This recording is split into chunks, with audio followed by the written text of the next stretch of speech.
Si usted es de los que se traslada en el tren ligero, preste mucha atención.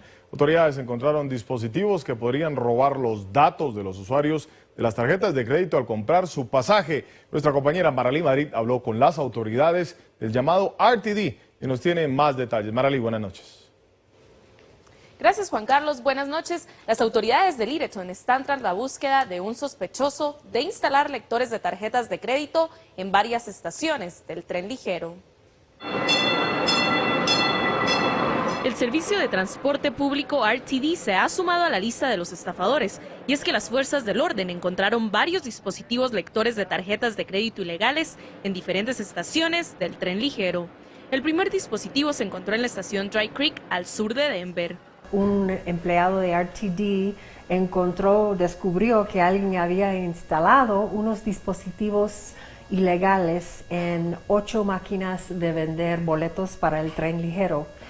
Lógicamente, inmediatamente notificó a las autoridades en el condado de Arapahoe y en la ciudad de Littleton y lanzaron una investigación policial para averiguar qué es lo que estaba pasando con estos dispositivos. Otra de las estaciones afectadas fueron County Line y Mineral, y es que el objetivo de los criminales era conseguir información sobre las tarjetas de crédito de los usuarios. La seguridad personal y la seguridad de los datos personales de nuestros pasajeros es una cosa muy seria y claro, vamos a seguir colaborando con las autoridades para encontrar a los culpables. De acuerdo a las autoridades, la información en las tarjetas de crédito de los usuarios no está en riesgo debido a que los dispositivos han sido retirados a tiempo antes de que los datos de registro fueran capturados por los malhechores.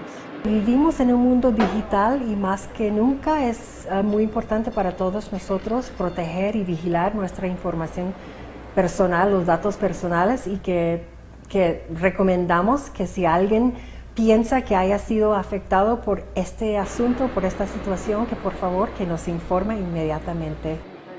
Si usted cree haber sido víctima o tiene alguna información que pueda dar con el paradero del sospechoso, se le pide llamar de inmediato al Servicio de Transporte Público RTD al número 303-299-2911. Hasta aquí mi información para Noticias Colorado. Maralí Madrid, regreso con ustedes a los estudios. Muchas gracias a Maralí por ese reportaje.